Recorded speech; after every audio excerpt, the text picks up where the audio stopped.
Ya, setelah kita bersihkan, alhamdulillah tidak ada membran karet yang sobek atau bocor ya. Jadi kemungkinan besar ini nanti masih bisa dipakai dan tentunya bikin pedal rem diinjak jadi empuk guys. Ini ya, utuh, nggak ada kebocoran. Kita cek elastisitas ya, kita olesi dengan stempet atau pelumas lithium sintetik biar lancar dan juga tentunya biar rapat kompresinya atau kedap udaranya ya. Ini kan sebagai vakum, sebagai pengempuk atau pengenteng pedal rem saat diinjak tentunya. Ya, kita nokkan lagi di ring membran karetnya ya dengan bodinya.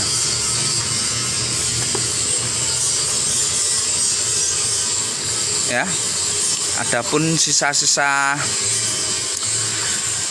karat yang berada di ring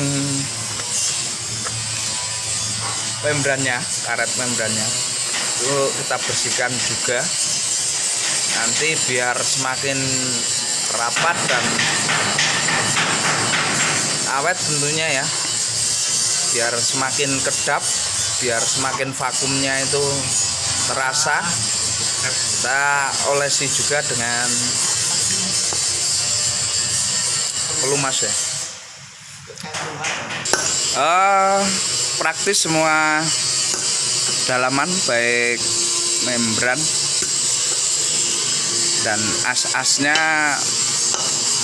as booster atau shaft boosternya ini juga masih melisih. Melisih itu dalam artian utuh, nggak ada goresan,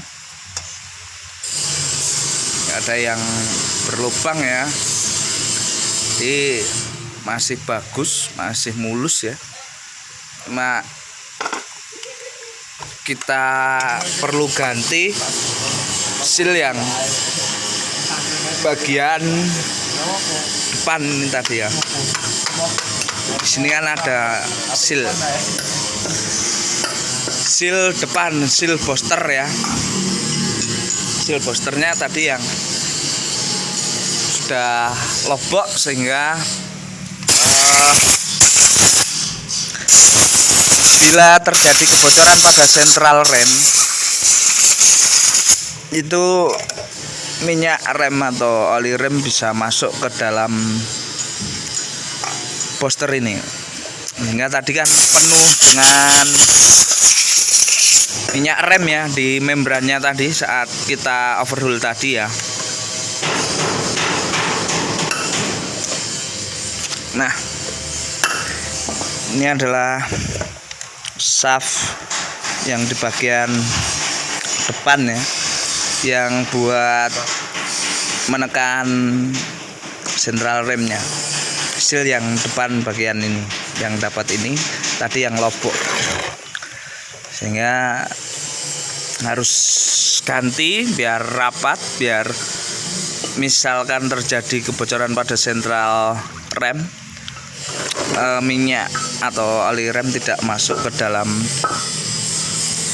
ruang booster atau ke dalam membran berada ya, membran vakum berada. Karena jikalau terlalu lama kemasukan minyak rem tadi ya, kan di sini penuh dengan minyak rem yang membasahi membran karetnya, itu kalau lama didiamkan nggak segera dibersihkan itu bisa jadi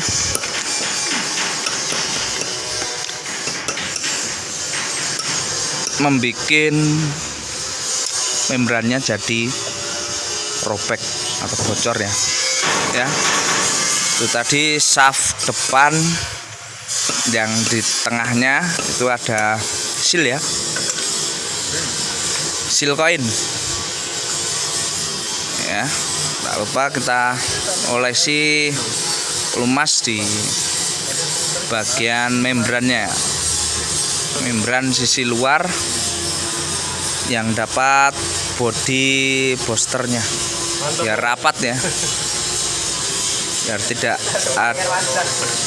biar tidak terjadi kebocoran udara, biar bisa meringankan pedal ya, atau vakum, hampa udara bisa terjadi di dalam ruangan booster rem ini ya.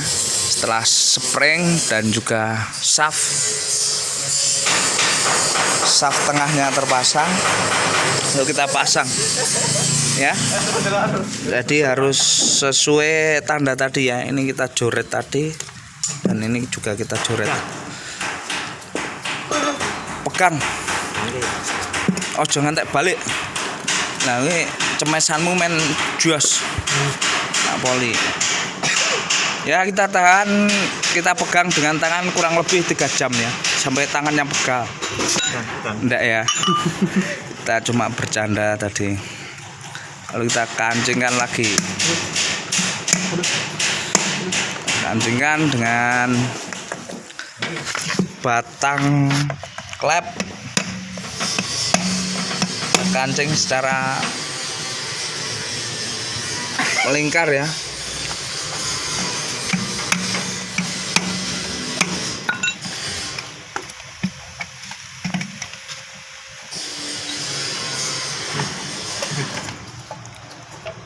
Kita Iki deh, bener legaan nih loh deh, gila. Lagu sih apa? Jiblok no AC. Jadi apa-apa? Carry ya. Jadi shaft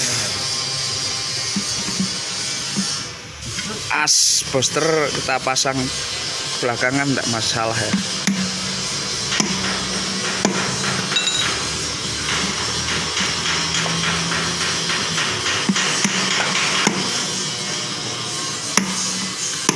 Kita kunci secara melingkar ya, sesuai saat kita pasang tadi ya. Udah terkancing.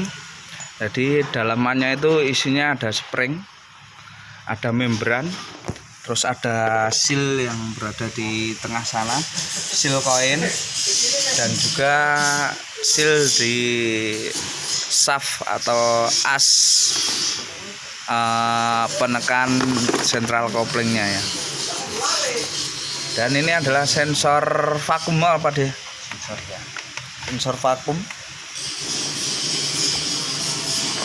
Dan ini yang harus ganti yang diganti ini seal booster ya, seal kecil. Kalau untuk koinnya itu enggak masalah ya, seal koin. cuma pentokan ini. Oh, untuk pentokan ya. Ya, cuma ganti itu saja. Dan yang pasti ini sembuh ya. Besok jikalau telah kita ganti seal as boosternya, seal booster rem milik daripada Isuzu Panther. Panther oke Cang, podo ora deh. Beda ya, ini punya Panther ya. Jadi untuk struktur dalaman sama ya mungkin ya. Cuma bedanya di baut dudukan itu ya, atau baut kopel atau pemasang atau penyambung dengan bodi depan setir dan baut penyambung dengan sentral remnya.